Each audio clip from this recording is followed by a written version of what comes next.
Good evening. Welcome to the Irish NFL show in partnership with USA Sports. Check out their website for 25% off all NFL merchandise. Use the code NFLIE. 1 week tonight, 1 a.m. in the morning, our time. Not for you, Frankie. The draft will be upon us. It's coming quickly. There's a lot of stories out there. We're going to get into it now. We've a special guest in Connor Rodgers coming on shortly. We also had a very special guest which went out earlier today. Ian Rappaport, NFL Network Insider, joined us. That's available on podcasts along with all the other various podcasts we did during the week. But lo and behold, I have the two guys back. I'll start with you, Colin. How's things? Things are good, Brian. It's been a busy week. I think we had some great kind of podcasts come out. We were discussing your favorite, the Philadelphia Eagles, getting the deal done with Jalen Hurts, and the fact that Howie Roseman, it was, who was named last week as the top GM in the league, and getting even more laurels this week as he takes a victory lap. Jalen Hurts' new contract, but Jalen Hurts won't have a cap hit over 40 million for the next 4 years. That's a testament to Jeff Lurie as well, and in fairness, his willingness to put his money up.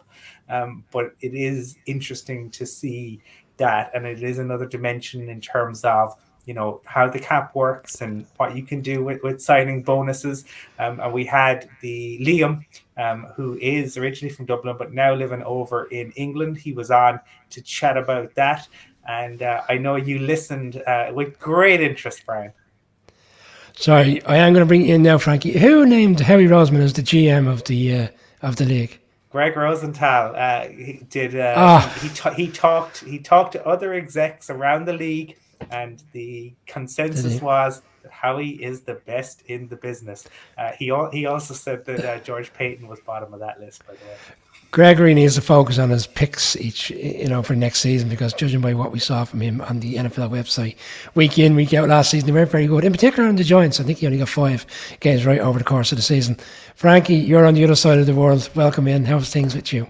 Things are going pretty good, honestly, for me. The football world's been a little bit slow. We have the draft building up, so it seems like, these stories are slowly trickling out, but how many of them are teams trying to just maneuver and try to set themselves up right for the draft? But outside of that, in the U.S., my baseball team and my basketball team are doing pretty good. I'm not a huge baseball fan, but they're starting out good. And then my Wolves won, and it seems like they're going to be able to avoid relegation in the Premier League. So I'm doing pretty great sports-wise. Looking forward to the draft next week, and excited to get to talk to Connor tonight.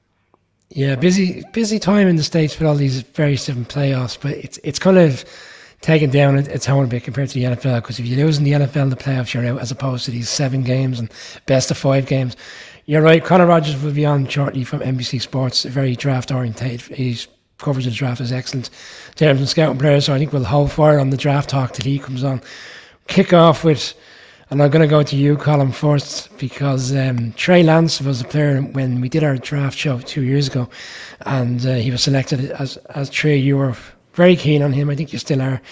And we did a live show on Captain America's in January, in which I think one of the questions from the audience was, who's going to win out as the quarterback of the 49ers next season? And I said, my answer was, it'll be Mr. Purdy himself, and Trey Lance would be traded. Well, as we discussed with Ian Rappaport on our special interview, there's been calls from, not necessarily that the 49ers are reaching out trying to trade him, but it's interesting this story's come around. But we haven't spoken about it. I know we spoke about it in terms of getting the opinion of one of the best in the league, and in terms of Ian Rappaport. But interesting to hear your thoughts on the breaking news yesterday. Well, firstly, I think it was leaked with a purpose. And I know that Rich Eisen disagrees, and I know that Rappaport said that they were unlikely to make the trade, but I don't think it comes out a week before the draft without a reason. I mean, if the 49ers are not, the ones making the calls, they're the ones receiving them. It's hardly going to be the teams making the calls that are going to leak that out there. So you're putting that out there because you're wondering, is a team going to stump up an offer that will tempt you into trading him? I just think he's had a really, really rough go of it. I think the kid has played 9 games since 2019 because of the COVID season, because he was obviously sitting behind Garoppolo, he starts last year. His first game is in a monsoon. He gets to take a couple of snaps in the second game. He gets a really bad injury, and he's written off. I don't understand. Like, he just hasn't had the opportunity. Clearly, they've made the decision. I think that they're going to go with Brock Purdy. I think if he can get the opportunity to go somewhere, it will be very interesting to see what he has left, because it's going to be very difficult. I mean, you were talking, realistically, 2019 was his last real proper full competitive season.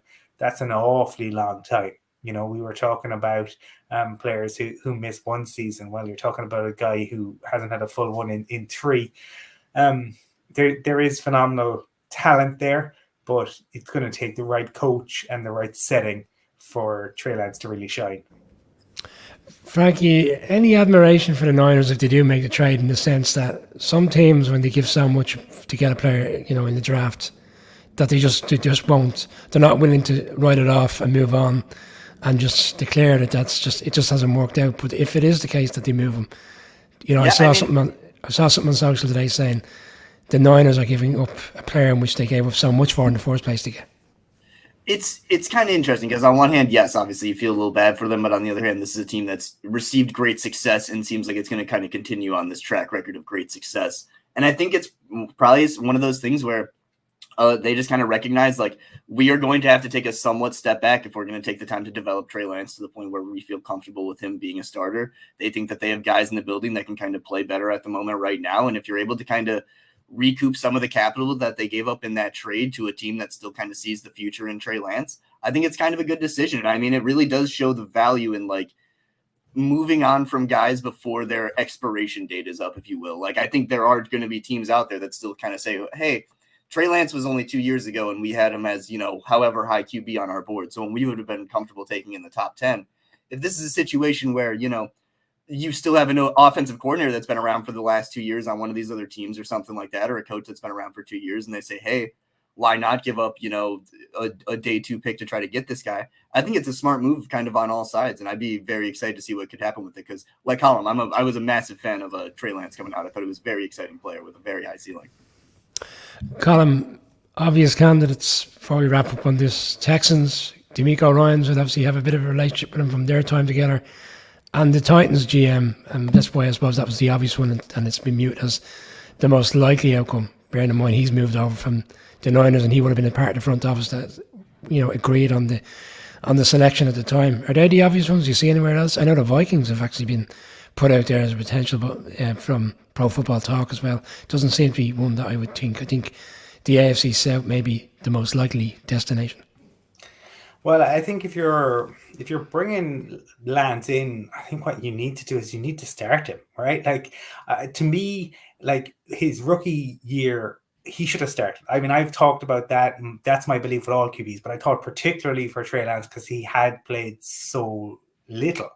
Now we're that many years on, I think he has to start. I think the idea that you bring him in, you sit him is crazy. So I don't see how, if you're the Vikings, you're going to bring him and sit him behind Cousins, because what's it going to cost you to move off of Cousins next year for the Vikings is the one probably to keep an eye on.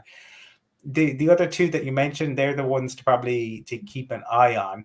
I think probably, though, what you're looking at for Ryans and the Texans, I mean, as soon as you bring in a QB, the clock starts ticking in many ways. So are they going to prefer to be in a more kind of cost control situation by drafting? Whereas for, I suppose, that the Titans, they're in a situation where, they have a reasonably strong team, or certainly they want to compete. I don't think they want to go into a complete rebuild. Do they feel that they can do that with Lance? Frankie makes a very fair point about the 49ers thinking. Is that going to be the Titans thinking? Or given the cap hit that Tannehill would have this year, would they be prepared to move off of it and kind of roll the dice? It is going to be rolling the dice, taking in Trey Lance. But, this is QBs generally, they always get kind of the second chances. Sometimes it can work out. I mean, I think a lot of we know teams kind of chase the Josh Allen stuff, even though to me that's nonsense because Allen was a very special player, took it just a year to develop. But I think maybe the Geno Smith thing will mean that teams kind of say, well, it might work out the first time around, but a guy can have success later on. Frankie, I was going to ask you about the Texans before we move on, because over the course of the last week, it's been suggested the Texans may not take a quarterback on number 2. And you'd wonder, is the reason behind that is because they're in on the land stakes, and if they were to find a way to put that deal in place, that he would be the starting quarterback. It seems to make the one that makes the most sense. See, that one could make a lot of sense to me, but I honestly don't know because it feels like that team just is either dead set on being very bad this year, or I think that it could just all be kind of like covert. I think that there's a chance actually that the Texans try to make a move up from 12 and that they're one of the teams possibly leaking a lot of the stuff about CJ Stroud and that they're just hoping he drops to somewhere like in that, 6 to 9 range and they can possibly move up a little bit. Kind of my tinfoil hat theory right there. But I honestly think there's a decent number of teams that could be in on Trey Lance. When you talk about like the NFC hierarchy of quarterbacks as a whole is very weak right now. Like not trying to put anyone down, but when you talk about a lot of the older greats that were in that conference have kind of left over the past couple of years. When you talk about like the Aaron Rodgers, eventually, maybe ever leaving, Russell Wilson, Tom Brady, moving on. This entire conference is really up for grabs. So when you look at teams that have, I think, and I also, it's interesting because I think Trey Lance should start, but then it's also kind of like one of the things about Trey Lance that was so exciting coming out. He was only 20 at the time he was drafted. He's only 22 right now. I think he needs time still. So I wouldn't be the most upset if he went to a team like Detroit and got to sit behind Jared Goff, or got to go to a place like even somewhere like Green Bay, or even somewhere like Tampa Bay, one of these places that doesn't have a solidified one. He can kind of go to a spot and compete. And then, I mean, the Green Bay is kind of interesting to me because obviously they seem very sold on Jordan Love right now, but when you talk about a quarterback that was going to fit into Shanahan's offense in San Francisco, so much of that is what is ran in Green Bay with LaFleur. So I wonder if that could be a connection. I think the NFC could be a really interesting spot because, I mean, one of those teams it feels like has to make a move. There's too many teams right now, it feels like, that are just saying, oh, we're just going to be bad this year. Hopefully we get the Caleb Williams, Drake May sweepstakes for last year. But, like, if there's 6 teams doing that, like, it's not going to work out the way they hope. Frankie trying to blow up Twitter, on social media with a Jordan Love no longer quarterback of the Packers. It's Trey Lance. I think that ship has sailed. Frankie, I think it's Jordan. I think it has too, and I'm actually a pretty big believer in Jordan Love. But I mean, when it comes to quarterbacks, man, like it's never like you don't want to have 2 guys stealing reps from each other. But like I think it's kind of better to have than to have not. And if Jordan Love ends up not being the guy by week 4, better to try to save everybody's job with the other guy you got waiting in the wings, We'll move on because this one's going to play out over the course of the next week or next 2 weeks, potentially, maybe even throughout the summer. We'll see how it goes. DeAndre Hopkins, and again, this is one that in all likelihood will come to pass with a trade at some stage, but it's who's in the sweepstakes. And I'm not entirely sure that the Bills are in the sweepstakes because I know DeAndre Hopkins was on some kind of show last week and he suggested teams in which he wants to play for. But the story this week for me has come from Von Miller. It's the hallmarks of last year when Von Miller was trying to entice Odell Beckham to come and play in Buffalo and he was at his press conference, and it seemed like he was doing something similar again this week when he was on Pat McAfee. Like, of course, DeAndre Hopkins wants to go there. They're going to be up there challenging, but realistically, even in Rappaport said that a lot will have to go under the water before this deal would take place. Are you surprised that they're in the running, or just, Frank, I'll go with you first. Is it just, again, this crazy time of year where one team is linked this week, there'll be another team next week, and then come to draft night, probably some team that we didn't expect whatsoever to be in the sweepstakes? Yeah, I think it's probably a good combination of everything. Only helps drive up DeAndre Hopkins' price to let those stories run. Agent probably doing some good work getting those types of stories out there. But then as far as Von Miller hyping up a guy coming there, I love Von. Von's one of my favorite players of all time. Huge Broncos fan, but I will say Von is the ultimate hype man. He maybe can be a little bit excessive at times. I believe I watched 4 or 5 quarterbacks come to the Broncos that he proclaimed was the new franchise quarterback that is as good as John Elway or Peyton Manning. He's doing things that Manning did. He was hyping up Odell Beckham coming to the last 3 teams he's been on, got it to work in LA. I'm not saying it's not possible, but I'm saying sometimes Von can get maybe a little bit ahead of himself when he comes to thinking he can get his buddies onto his teams. But Yeah, I think it would be very interesting. It would fill a very awesome need for Josh Allen and them to have, and Buffalo, obviously, to add another weapon to that offense. I really enjoy what they did bringing in a guy like Damian Harris on the ground. So I think it'd be a smart move all around. But I mean, as you said, I don't think that the story is sold on this at all. I think new teams will kind of pop up left and right. And I mean, right now it's just all about positioning themselves for price. You know, how much are teams willing to give up? How much are teams willing to pay him if he was able to just like work his way out and kind of come to another team? And you know, that's kind of what it's going to be for the next week, is just these teams kind of doing the media game of seeing who can get the best deal out of each other. Colin, AJ Brown traded on draft night last year. Hollywood Brown traded to the Cards. Are we going to see the reversal draft night? A ridiculous time in the morning for us, where all of a sudden the DeAndre Hopkins trade is announced and we're scratching our heads at the package. Well, I think the interesting part of this that we haven't discussed as yet is the Stephon Diggs factor, because Diggs was not happy last year at all. There were numerous times where that was clearly evident. This was a guy who the previous season, him and Josh Allen were so in sync. He was so happy. Everything was going really well. But last year, it just didn't seem. We saw he was unhappy right at the end, but there were other moments during the year as well. So that could be something to keep an eye on. Look, the Bills are obviously keen to really make a push given the roster that they have there. And so you're always going to kind of look with D-Hop. I suppose that the question is what's left? Like, is he, we know at one point he was truly elite, but what is left in the tank? Could this be? I don't think it is a Julio situation, right? I think he's going to be better than Julio when he goes. But remember when Julio moved, he truly was a shadow of his former self. Again, it goes back to teams are going to roll the dice depending on what the cost is. But as Ian Rappaport said, what is Hopkins willing to take? Is he willing to take a haircut in order to go to a contender? Is the possibility of getting a ring, does that weigh into it? We saw that kind of time and time again when Brady was in the league, that players were willing to do that. It'll be interesting to see if D-Hop is willing to do that.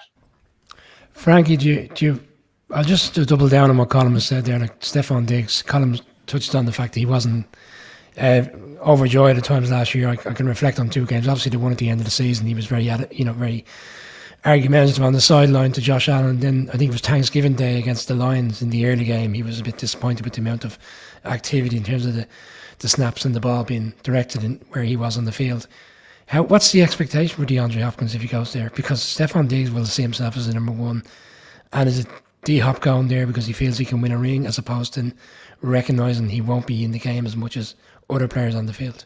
Yeah, man, I think it's exactly that. And as far as like the Stephon Diggs stuff, I don't know. I don't put as much weight into it as like Stephon Diggs has kind of been doing that a lot throughout his entire career. A lot of receivers do. They're going to get upset when they don't get thrown the ball enough. You know, they're going to be upset when they're not winning the games they think they should win. He's an ultimate competitor. He's the guy that after they lost the game, you know, he's standing on the field after a playoff loss, watching the Chiefs celebrate and stuff. Like, he's that type of guy. So I don't really like put too much into that. I don't think he's going to end up being like, oh, like, I'm sick of Buffalo. Like, I think he views that as the team where he can have the, I don't want to say easiest path. He views that as where he's going to have success in his career. And I think, you know, it's just frustrating when he can't get that as quickly as he might be able to want. As far as guys, you know, how we'll acclimate having DeAndre Hopkins there, I mean, I think it'll all kind of work out. I don't know. It's one of those things where I don't think Hopkins is necessarily at the level of receiver that, you know, he used to be necessarily at all.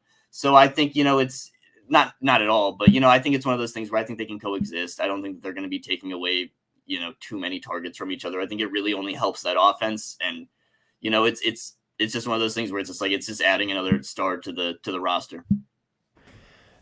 Colin, Allen Robinson, the Rams, and you were very high on him when he was in Chicago, and we had the campaign throughout the course of that season to free to Chicago one. And I mean, was it a bad situation with the Rams, or was he just were we looking at a player that was, I wouldn't say overrated, but the Bears got the best of him at the right time, and he just didn't fulfill the potential with the Rams? Or is it still a great player there, and the Steelers have walked away with a bargain? Well, the Steelers, it certainly in terms of rolling the dice, this is worth it. I mean, essentially, they've paid $5 million to have a look and to see if there is something there, because really they didn't have to give up anything in trade competitions. 7 for 7th. I mean, you're kind of the order of the pick in the 7th round, and at that point you're kind of hoping for the best anyway. So it is going to be one where he's coming off the back of 2 really poor years, you would have to say, where he's had some injury issues. Yeah, you've got to go back to 2020 to him kind of starting every game. That year he was very productive, over 1,200 yards. But I get it, for the Steelers, you have other weapons there. He's not, you're not totally dependent on him. You've got a young QB in Kenny Pickett. You want to surround Kenny Pickett with as many weapons as possible, and you get to bring in a veteran, by all accounts, a guy who is generally very good in the locker room. We know that that culture that the Steelers have. They like guys who work hard. They like to bring those type of guys in. That's why they're also probably willing to take a chance in the draft very often on guys who maybe others might have concerns around, because they truly believe in their culture. I totally understand the Steelers doing this. It makes all the sense in the world. For the Rams, it just kind of tells you the position that they find themselves in. Now I would imagine that the vast majority of fans would tell you that it was absolutely worth it. Ultimately, they got a ring, but for them, they are now dealing with the fallout of that. And obviously, last year they were beset by injuries, so it will be interesting to see what they can look to do, because last year was the first year in his entire NFL career to date that Aaron Donald was still a fantastic player, but he wasn't the absolute dominant guy that we have seen. So can he get back to that? Because that's such an important piece. Cooper Kupp, can he get back to where he was in that Super Bowl winning season? There are all sorts of questions for the Rams going into 2023.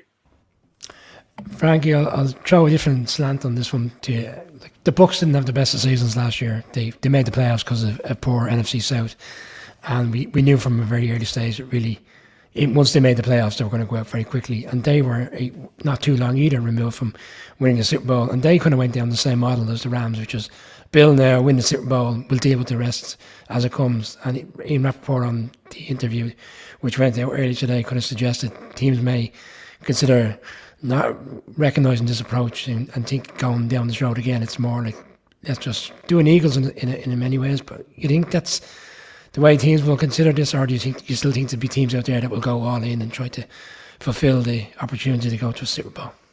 I mean, I think it kind of depends on how hot the seat is for the personal team and the personal owner, or the GM or whoever you want to talk about. I think, we've seen the good results of it. Obviously, you talk about the Super Bowl wins in LA. You see the Super Bowl wins in Tampa Bay from, bringing in these quarterbacks, from kind of doing everything you can to kind of pile it on right now. But we've also seen the aftermath of that. And I mean, you've seen the failure last year. It was with Broncos trying to bring in a guy like Russell Wilson and trying to build that pyramid, where like there are you're seeing a lot of these examples now where I think there is going to be some uncertainty from teams as to what they should kind of do when it comes to how they want to effectively build the house up. It's not so much anymore that you can have these I think late 30 somethings kind of giving you 2 or 3 Super Bowl runs out of it anymore. I think it really is kind of, you're going to want to have that young guy that you can rely on for the next 5 to 8 years. And you want to get him under contract, especially as we've been talking about with Jalen Hurts, his contract situation being set up the way it is. You're talking about Patrick Mahomes' contract being set up the way it is.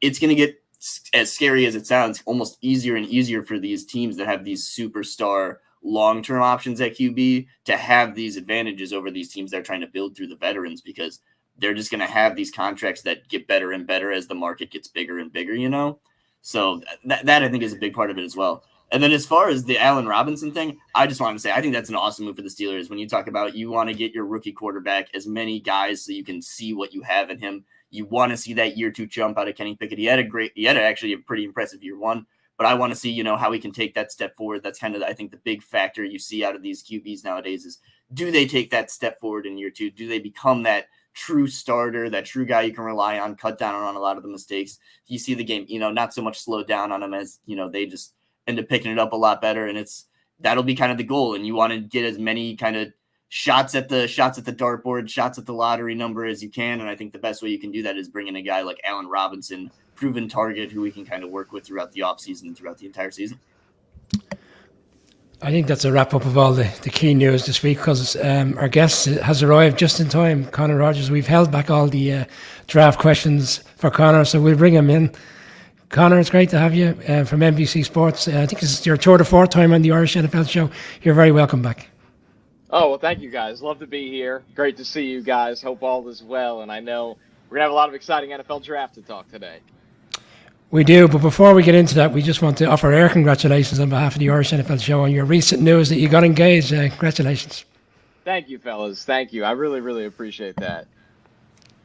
We hope maybe you've certainly toasted it, but you're always welcome in Dublin, whether that's for a honeymoon or whatever you want, Connor, Listen, it's going to happen at some point. I got to get out there. It's on me. I'm the one slacking right now, and you guys will be the first to know when I make my way over. Excellent. Well, look, I want to kick things off by maybe, it's the QBs that always get the focus, right? Or maybe the edge guys. But I know that you're pretty high on this year's tight end class. Yeah, it's a great group. And I think it's a great group by depth, but it also has a little bit of star talent at the top. And when you have that balance, it really, really helps, because it kind of leads to this stare down of, well, we have a couple of great tight ends, but our team's going to wait because they feel like they can get starters in round 2, 3, 4, maybe even 5. So we had a deep tight end class last year, but I don't think it had anybody that was in the conversation to ever really go in the first round consistently. And this year, when you look at a guy like Michael Mayer from Notre Dame, I mean, he's somebody that can block. He can catch with, in traffic with physicality. He's been super, super productive. I think he's caught 89 first downs over the last 2 years. That's just somebody a quarterback leans on and constantly moves the chains. And that's why he's probably going to go in the first round. But the buck doesn't stop there. I mean, Dalton Kincaid from Utah might have the most upside as a pass catcher in this draft. He doesn't offer the same blocking that a lot of other guys do, but you have these teams that are looking for these move tight ends that are big. They can kick off the line of scrimmage, line up in the slot, run the seam.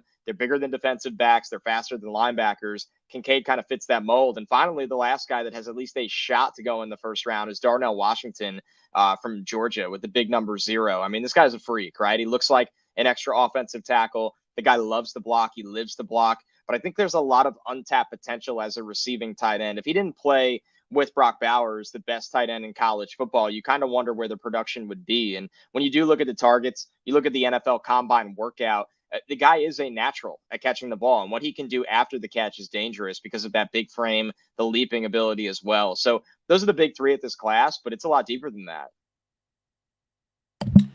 So one of my favorite things, from kind of watching the film as it drops throughout the year is these guys, a lot of the people that kind of wait to get into the NFL draft stuff till after the NFL season ends, you have those prospects in mind that you're just waiting for everyone to kind of fall in love with. Darnell Wright was one of those guys for me this year where it seemed like no one really knew his name until they kind of got to the Alabama tape in January or February and said, oh my God, this is one of the top tackles. Who would you say, who was your prospect this year that you were just like, man, I know that people are going to fall in love with this guy as soon as they drop their eye on him? Who was that?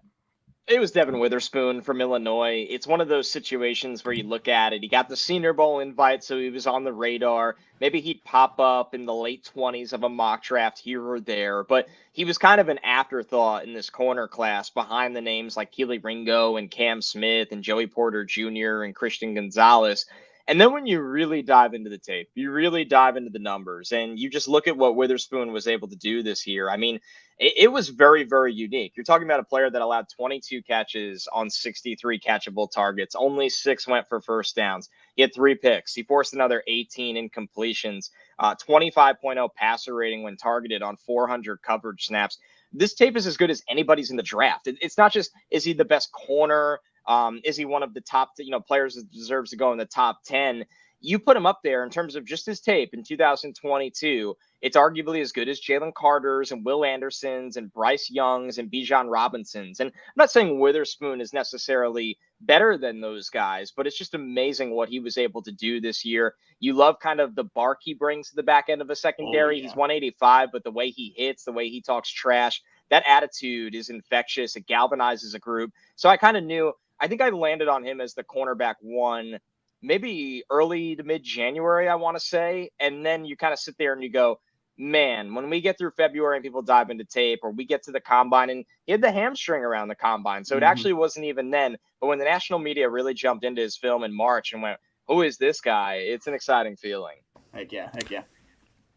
Connor, you had a good piece in the New York Post today around the top 5 wide receivers, and like any draft, you players down the list, and then all of a sudden, the nearer we get to the date in question, they kind of shoot up the board. I wouldn't say Zay Flowers has shot up the board, but he's gone from maybe arguably 4th or 5th in terms of people's rankings, up to maybe 2 behind Smith and Jigma. Are you surprised of that, and what's your sense for it? Do you believe he's the second pick of the wide receivers? It's a good question, because I don't think I'm ever surprised when you really get a full sense of the class. It starts to become flavors after the top tier. And this year, the top tier is very short. It's Jackson Smith and Jigba, and then everybody else falls underneath that. So the people that like the shiftier, smaller guys that know how to separate, know how to get open, know how to win at all 3 levels, and are kind of this jitterbug electric player with the ball in their hands, they're going to love Zay Flowers, and justifiably so. But then you also have people that might like size of the position, that like Quentin Johnston or Cedric Tillman.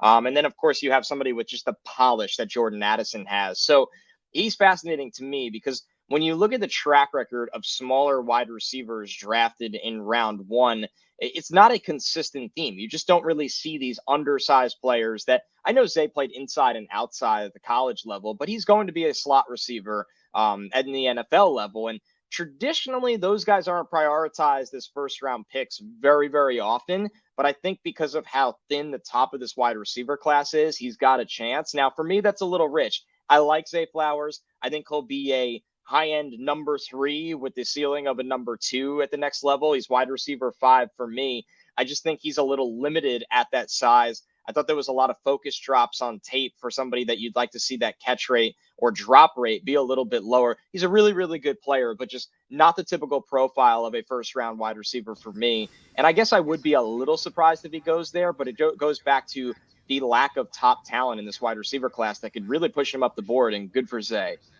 Can I just have a quick follow-up on that? Because the Giants, as my team, can keep being linked with him in numerous mock drafts. And to your point there, if he's a 3, potentially a 2, where the Giants are looking for a really a number 1, are you surprised that he's been linked there so much?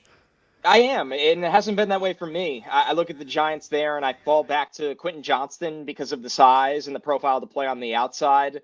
I know that's a little early for Cedric Tillman, but when you get to the Giants' second-round pick, why would you not think about, a guy like Tillman or Jonathan Mingo there if you want some of that size, and you can go defensive line or offensive line or cornerback at 25. They have needs there as well. And, you got Waller, so you got some size at pass catcher, but then the rest of the actual wide receiver room is very, very small. And that's why I'm not thinking about, as much as I like them for the Giants, I'm not taking Zay Flowers. I'm not taking Josh Downs or Tank Dell or Marvin Mims or any of those guys. If you're going to go with a small wide receiver, you take the guy that could actually separate on the outside at all 3 levels, that has won the Bilikinoff Award in Jordan Addison, if that's the route you're going to go. But I'm with you all the way that it's a little bit surprising. The Giants, they've been in on the wide receivers, but it feels like they were very, very in, or at least the level of interest was high on Quentin Johnston. So if they went to that position group and Jackson Smith and Jigba is gone, it feels like they'd go with the bigger wide receiver. Connor, I just want to maybe piggyback on what you were saying in terms of Witherspoon, and just in terms of cornerbacks. And because you've, suffice to say, you're a draft expert, you've been kind of watching this for a while. It feels to me that we're in this era now where cornerback is incredibly difficult to play. But all of a sudden, over the past few years, we've had Pat Surtain, we've had Sauce, we've had Tariq Woolen. These guys hit the ground running. Is this just a golden era of prospects coming out of college? Is it that they're seeing the same sort of looks in the NFL? Why are we seeing the young CBs being so effective so early in their NFL careers? I think it is a bit of a golden era. I think it really is. And you have to be careful with that. It becomes a little bit infectious to teams that they go, well, I want my Sauce Gardner this year, or I want my Surtain or JC Horn or whoever it may be. And, when you look at the common theme with those kinds of guys is that they're long. They are very, very athletic. They can turn and run. They have the length to play the ball in the air. There's kind of a prototype forming at the position. And that's why you look at Christian Gonzalez, and that's why he's probably going to go in the top 10 to 14 picks of this draft, because he fits that prototype of Surtain. When you look at Witherspoon, just very unique in how sticky he is in coverage. I got to sit down with him at the combine, and he brings up Darrelle Revis as a guy he looks at, and your eyes kind of widen and go, that's lofty, but Witherspoon is that under 6 feet tall. He's 185 pounds, pound for pound, very, very strong for his weight, and kind of gets on the inside of wide receivers and disrupts them. So you look at that, he's a different kind of player, but he's just so special that you don't care. You kind of throw it out the window. He reminds me of Jair Alexander on the Packers, honestly, just a little bit lighter, but that click and close is unique. So we are in the golden era of cornerback making a comeback, which is nice to see because the wide receiver talent in the league is insane. It's hard to keep up with these guys, but we've had a nice run, and that's why they're getting prioritized in a different way. And it's even bigger than that when you look at the depth, because Joey Porter Jr. is in this class and Deonte Banks, they're first-round players as well. So I think it's a fine balance. I think some people will get burned by it. Honestly, I think there'll be some big misses at corner because they were trying to replicate something that is so hard to replicate in the draft. But I do think the talent is incredible. So the flavor of the last week or two, it seems like, has just been to kind of dump on CJ Stroud, and I just want to know how much little stock exchange joke, do you put into those kind of reports coming out so close to the draft? To me, it kind of feels a little bit more like it's teams maybe hoping that he maybe drops a little bit more so than it is real kind of stuff. Because I just keep kind of getting the flashback of Frank Reich with his eyes just popping out of his skull looking at CJ Stroud, and it feels like none of these reports are really coming out during the combine when these guys were having, getting to have these up close personal talks with him and stuff. How much stock do you put into that right now? You're right. Not much, right? It depends who you talk to and who you trust. And you hear some little things here and there that maybe add up of that team's thought process. Not ours, not our rankings or the consensus, but maybe an individual team. Let's talk about the Texans, right?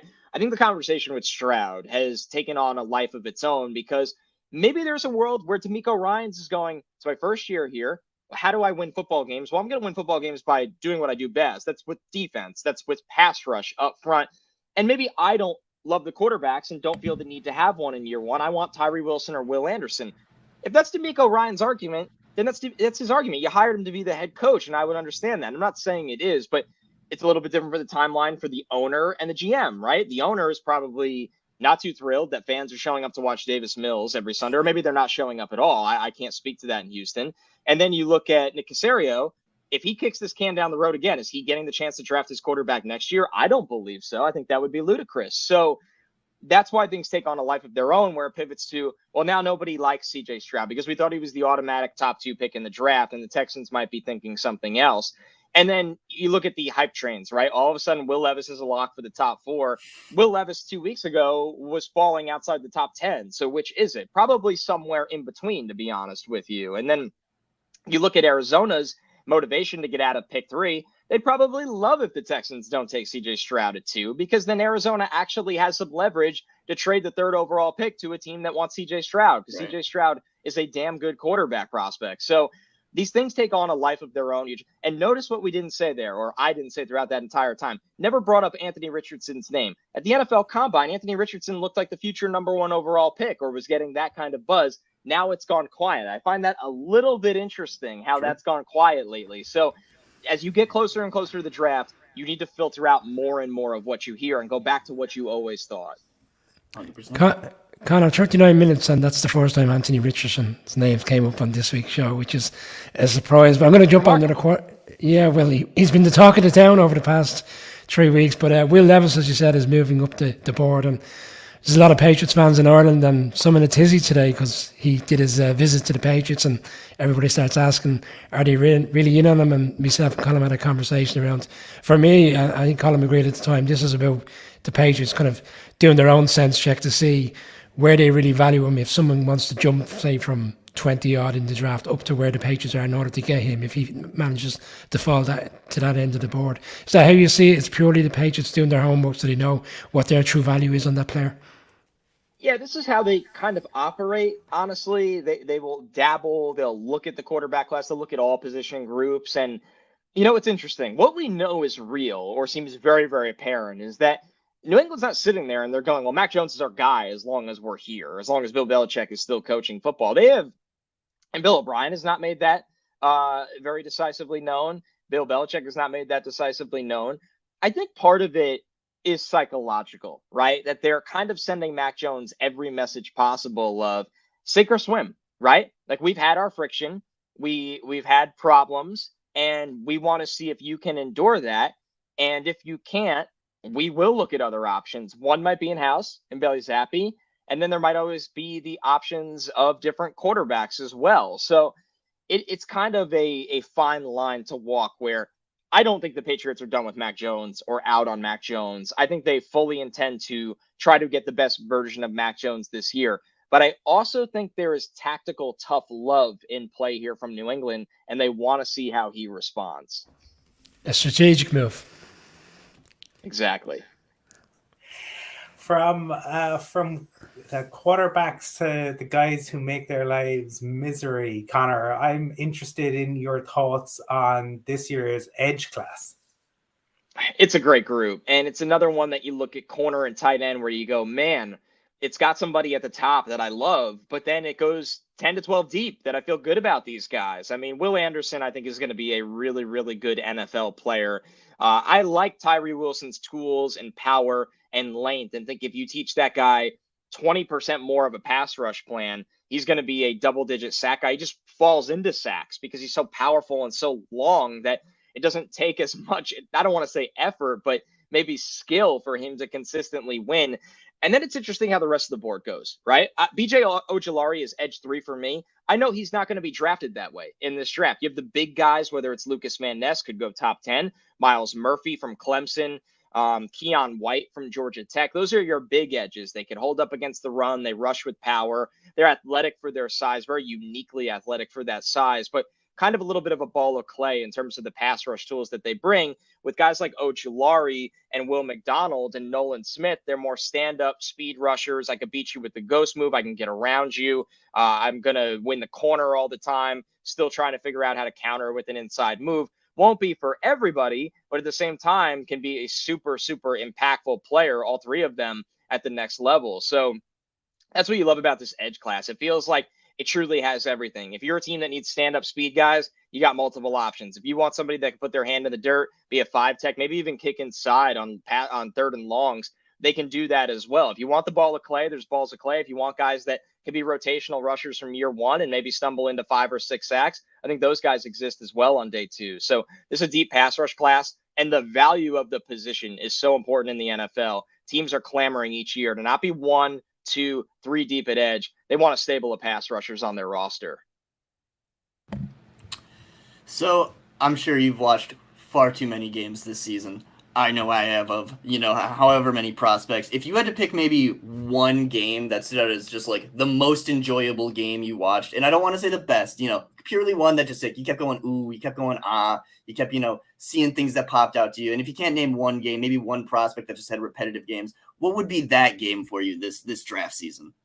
It's funny you ask that because I do have a new cell in my doc where I write best game, right, for a player. And I don't fill it for all, 400 players or whatever it is. But if something stands out to me, I always have that note of I started this process in May, guys, like a true sicko. I'm going to forget things. If I lose my draft doc, I'm in big trouble.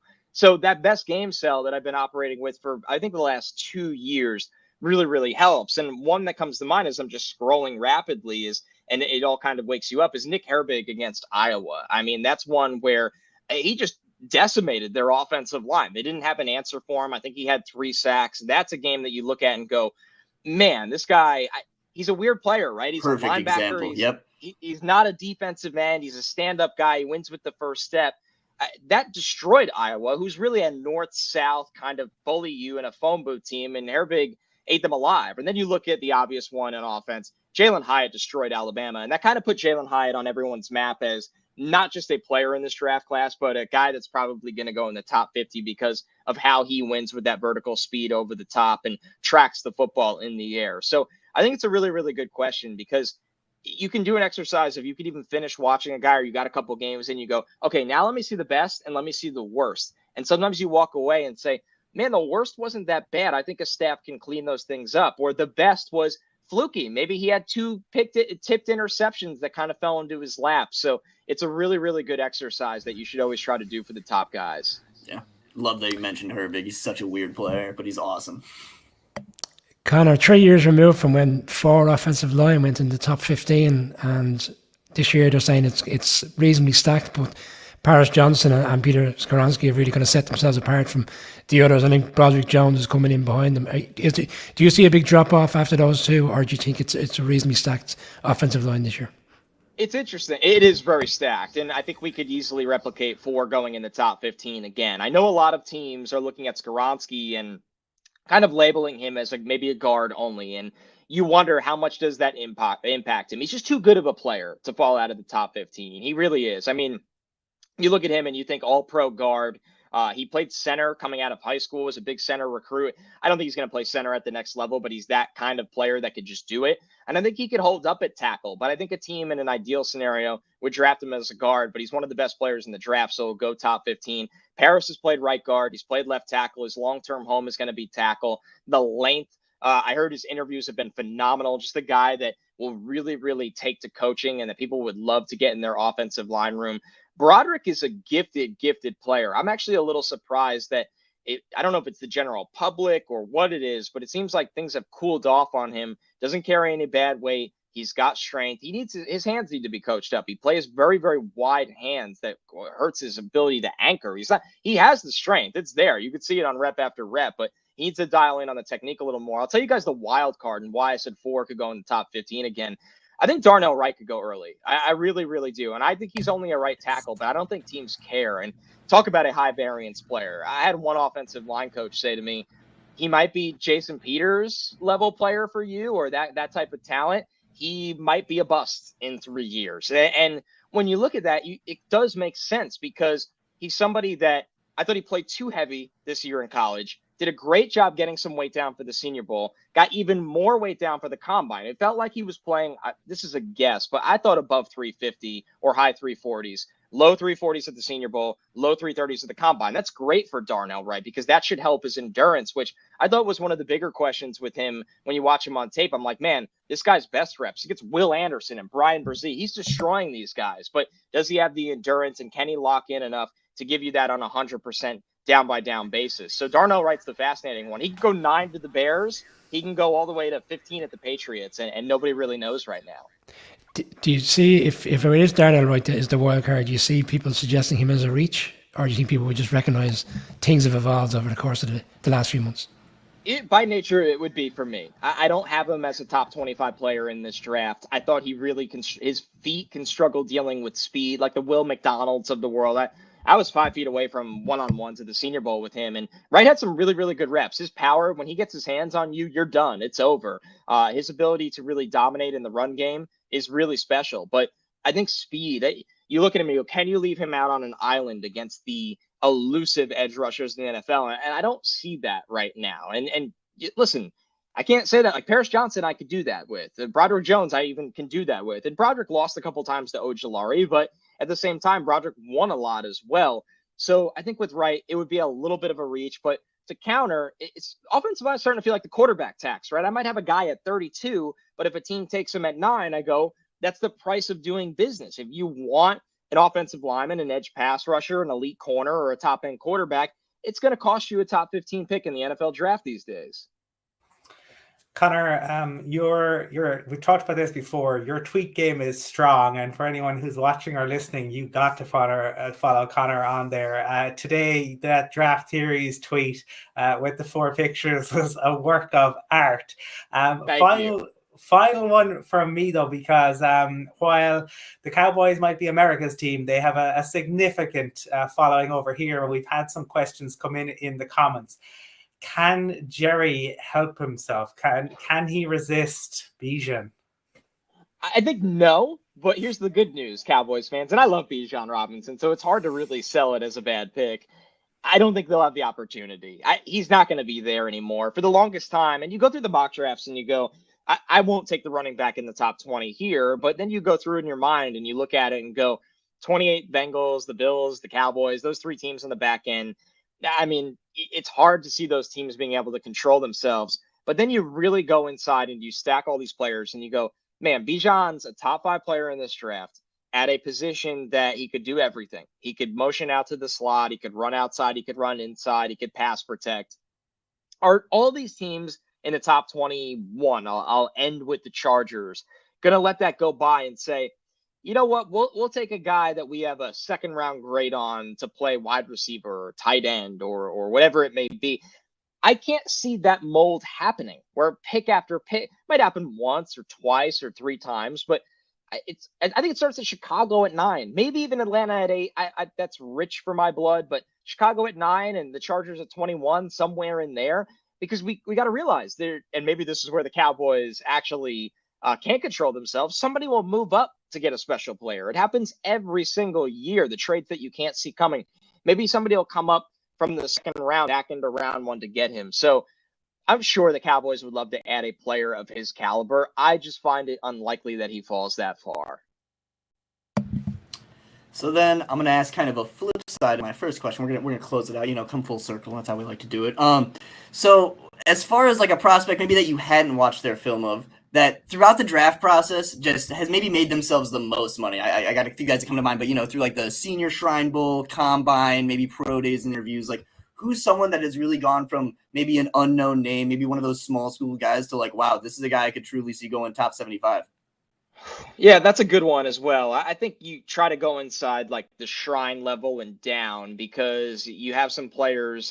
Here's actually, no, we'll go the other way. We will go to the Senior Bowl because this guy was not an original Senior Bowl roster guy, did not get the NFL Combine invite, and that's Marte Mapu from Sac State. He's a safety in college. He's kind of this linebacker hybrid safety that can play in the box. I mean, he goes to the NFLPA Bowl and dominates the whole week that he gets the call up to the Senior Bowl. And then he's a top 3 player on the Senior Bowl field. Mm-hmm. It wasn't even originally on the roster, wasn't invited to the Combine. And the Combine list is generally dictated by the opinions of who teams want to see. They missed him. The league missed this guy. And when you actually dig into the tape, played on a great football team, he's everywhere, sideline to sideline speed. He can cover. He's very, very intense. I mean, in a Senior Bowl period where it's not necessarily full contact, he'll come down and he'll kind of hit you. So Marte Mapu is someone for me that if I didn't get to see him down there on the field at the Senior Bowl, considering he wasn't at the Combine, you might not get to him until this week. I mean, I'm still getting through the guys that I think are 6th, 7th round kind of players. Marte Mapu is way, way better than that. And I'm glad he got the call up to the Senior Bowl, and it's a sin he was not invited to the NFL Combine.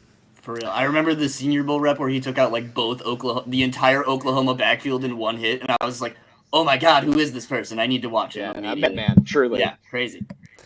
Connor, a week tonight, you're extremely busy this time of year, so we greatly appreciate you giving up your time as always to us this time of year. Your insights are fantastic. We love listening to you, and look forward to next week, and all will be revealed this day next week. We really appreciate you coming on tonight. Oh, no problem, guys. You know I love catching up with you. It's always a blast. You guys do such a good job. I know we'll talk soon. Thanks, Connor. Connor. Thanks. Thank you. Bye, guys. Connor Rodgers, NBC Sports. Check him out on Twitter. His stuff is fantastic. Some really good stuff has gone out over the course of the last few days. Some really good, interesting stuff. We'll be interested to see who is the reach next week, if it is Darnell Wright. Coming close to the end of the show. That's been another quick hour. Colin, anything you want to, I suppose, close out and recap on Connor's notes throughout the course of that interview? Connor is just fantastic. I mean, his knowledge, his insights, and definitely if you are unfamiliar with his stuff, check him out at Connor J. Rodgers on Twitter.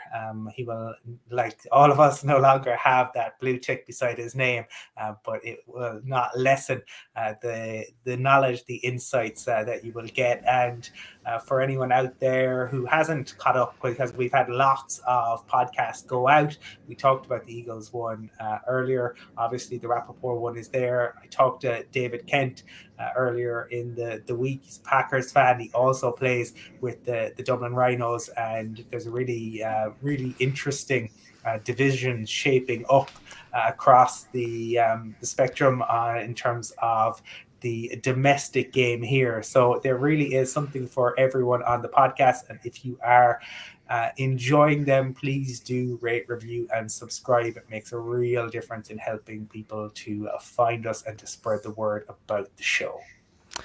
Frankie, have you invested any money in Darren Elroy to be a top 15 pick? I thought you were going to jump off your chair there when Connor suggested that. Guy. For, like anyone who's been following me for a long time, that's like he's such an awesome player. Brings such physicality to the table, and like his tape this year. I mean, when you talk about like I don't know, when you talk about who had the best 2022 tape, he's up there for easily the best tackle. It's very awesome to see, but a little bit of a unique fit.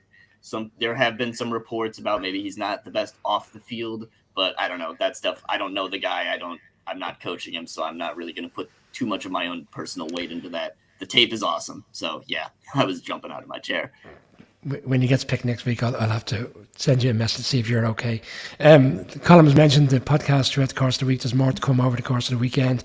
And into next week, we have some guests already lined up ahead of the big night next Thursday. But for now, we will be back next week with a live show. And we'll also have a number of podcasts coming out throughout the week. Keep an eye on our social channels and we'll reveal all. And I think we also have some competitions, draft giveaways next week as well. So keep an eye out for that stuff. But for now, Colin, Cronin, Frankie, Abbott, Brian O'Leary, appreciate your time this evening, guys. Thank you.